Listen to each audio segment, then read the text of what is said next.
நேர்கள் எல்லோருக்கும் வணக்கம். மற்றொரு காணொலியூடாக சந்தித்திருக்கின்றோம். ஸ்ரீலங்காவை மையப்படுத்திய நகர்வுகளில் முன்னாள் அமைச்சர் டாக்டர் சேவானந்தனுடைய கைது நடவடிக்கை, அவர் பிணையில் விடுதலை செய்யப்பட்டமை, அதன் பிற்பாடு அவருடைய ஊடக சந்திப்பு, அதனைத் தொடர்ந்து சட்டத்தரணி சுகாசினுடைய சந்திப்புகள், அவர்களுடைய கருத்துக்கள், அதையும் சார்ந்து மக்களிடத்தில் இவர் சார்ந்து வரக்கூடிய கருத்தாடல்கள் என்பது ஏராளமாக இருக்கின்றது. அவைகள் சார்ந்துதான் நாங்கள் பார்க்க போகின்றோம். முன்னாள் அமைச்சர் டாக்டர் சேவானந்த் அவருடைய கைதினை தொடர்ந்து அவர் மக்களுக்கு கருத்தினை தெரிவித்திருக்கிறார். என்ன சொல்லியிருக்கிறார் என்று சொன்னார், அனுரகுமார் திசாநாயக்கவுக்கு ஜனாதிபதிக்கு தன் நன்றிகளை தெரிவித்துக் கொள்வதாகவும், தான் கைது செய்யப்பட்டதன் பிற்பாடு ஏராளமானோர் தன்னுடைய நலன் விரும்பிகள் பலர் தனக்கு ஆதரவு தெரிவித்திருந்ததாகவும், தன்னை கைது தொடர்பாக இப்படி மன்றில் ஆஜர்படுத்த இருந்தார்கள், அதற்கு சட்டத்தரணிகள் ஒத்துழைப்பு வழங்கியிருந்தார்கள். ஆகவே அவர்களுக்கான நன்றிகளையும் தெரிவித்துக் கொள்கிறேன் என்பது தொடர்பிலான அவர் ஒரு விடயத்தை முன்வைத்திருக்கின்றார். இதையும் தாண்டி இவருடைய கைது நடவடிக்கைக்கு பின்னால மக்கள் பிரதிநிதிகள் பலர் பலதரப்பட்ட கருத்துக்களை சொல்லியிருந்தாலும், இதுல மக்களால் சொல்லப்படுகின்ற விடயங்களை பார்க்க வேண்டும், இவருக்கான தண்டனைகள் தேவை என்கின்ற ஒரு வகையிலான கருத்தாளர்களும் ஏராளமாக மக்கள் மத்தியிலிருந்து வந்திருந்தது.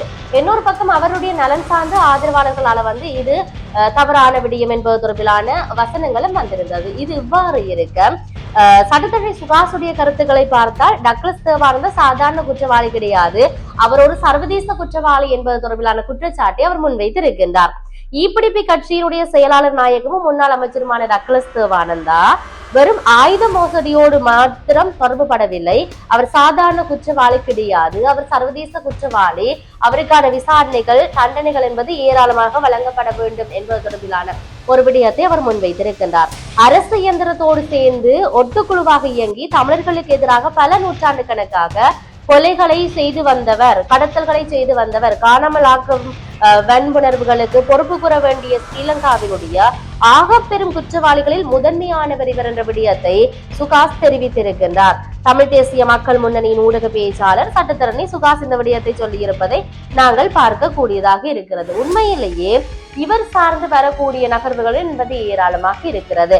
இதற்கு பிற்பாடு இருக்கக்கூடிய நகர்வுகள் எப்படி இருக்கும் என்கின்ற பல வகையில பல விடயங்களை சொல்லி இருந்தாலும், இன்னொரு விடயம் என்னவென்று சொன்னால், தமிழர் தாயக பகுதியில தொடர்ச்சியாக அரசியல்வாதிகள் சட்டத்தை முன் நிறுத்தப்படுகின்றதை நாங்கள் பார்க்கக்கூடியதாக இருக்கிறது. இதிலும் குறிப்பாக என்பிபி ஆட்சியாளர்கள் ஆட்சிக்கு வந்ததன் பிற்பாடு ஊழலை ஒழித்து கட்டுவதாக சொல்லி பல அரசியல் தலைவர்கள் அதே போன்று உயர் அதிகாரிகள் பலர் சட்டத்தில் நிறுத்தப்படுகின்றார்கள். அதாவது விசாரணைகளுக்காக அவர்கள் குற்றப்புலனாய்வு திணைக்களத்தில முன்னிலையாகுவதை நாங்கள் பார்க்கக்கூடியதாக இருக்கிறது.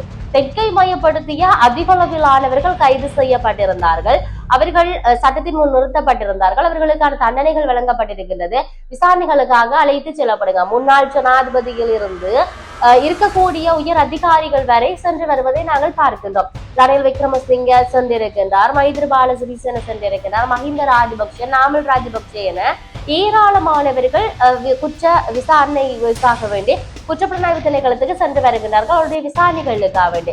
இதிலும் குறிப்பாக தமிழர் மக்கள் பிரதிநிதிகள் என்ற வகையில கருணா சென்றிருக்கின்றார், சிவனேசத்துறை சந்திரகாந்தன் பிள்ளையான் என்று அழைக்கப்படுகின்றவர் இவர் சென்றிருக்கின்றார். இவரை இன்னும் பிணையில விடுதலை செய்யப்படவில்லை, அவருடைய நகர்வுகள் இன்னொரு பக்கம் நகர்ந்து கொண்டிருக்கிறது. இப்படி இருக்க அமைச்சர் முன்னாள் அமைச்சர் டாக்டர் சேவானந்தனுடைய கைது நடவடிக்கையானது அதிக அளவில் பேசப்பட்டிருந்தது. அவரை எவ்வாறு அழைத்து சென்றிருந்தார்கள், அவர் மீதாக இருக்கக்கூடிய குற்றச்சாட்டுகள், சட்டத்தரணி சுகாஸ் சொன்னது போன்றுதான் அதிக அளவிலான ஆயுத கடத்தல், வன்புணர்வு, அதே போன்று காணாமலாக்கப்படுகிற சம்பவங்கள், துப்பாக்கி சூடுகள் என்கின்ற பல விடயங்கள் இவருடைய காலத்தில் இடம்பெற்றிருந்தது என்பதை மக்களும் சரி மக்கள் பிரதிநிதிகளும் சரி சொல்லுகின்ற விடயத்தை நாங்கள் பார்க்கின்றோம். எது எப்படி இருந்தாலும் இவருடைய விசாரணைகள் என்பது முடியவில்லை என்றுதான் சொல்லக்கூடியதாக இருக்கிறது.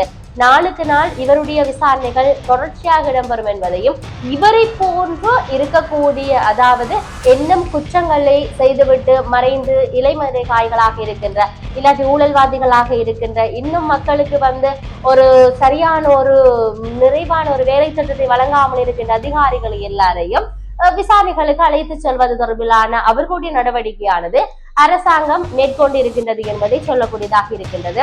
என்பிபி அரசாங்கத்தினுடைய காலத்தில் தூய்மையான இலங்கை, ஸ்ரீலங்கா கிளீன் ஸ்ரீலங்கா என்று சொல்லுகிறார், தூய்மையான இலங்கை திட்டம். தூய்மையான இலங்கை என்பது அந்த திட்டத்துக்குள்ள நாட்டை சுத்தப்படுத்துவதோ இல்லாட்டி வீதிகளை சுத்தப்படுத்துவது, இடங்களை சுத்தப்படுத்துவது மாத்திரமல்ல, நாட்டில் இருக்கக்கூடிய ஒவ்வொரு அதிகாரிகளும் என்றைக்குமே அவர்கள் தவறுகளை இழைக்காத, ஊழல்களை பெற்றுக்கொள்ளாத, மக்களுக்கு அரசால கொடுக்கக்கூடிய அனைத்து விதமான சலுகைகளையும் அவர்களிடத்தில் கொண்டு போய் முழுமையாக சேர்க்கின்ற, இந்த இடத்துக்கு போனா எனக்கான வேலைகளை உடனடியாக இந்த அரசு செய்தரம், இந்த நிர்வாகம் செய்தரம் என்று எண்ணுகின்ற அந்த ஒரு எண்ணம் மக்கள் மத்தியில அரசு பிரதிநிதிகள் மீது, மக்கள் பிரதிநிதிகள் மீது, அதே போன்று உயர் அதிகாரிகள் மீது, அரச ஊழியர்கள் மீது ஒரு நம்பிக்கை வருவதை கொண்டு வர வேண்டும் என்பதுதான் தூய ஸ்ரீலங்கா திட்டமாக இருக்கின்றது. இலங்கை தூய்மையான இலங்கை என்ற திட்டத்துக்குள்ள வருகிறது. அதில ஒரு நகர்வு தான் இவ்வாறான கைது நடவடிக்கைகள், இவ்வாறான விசாரணைகள் என்பதை சொல்லக்கூடியதாக இருக்கிறது.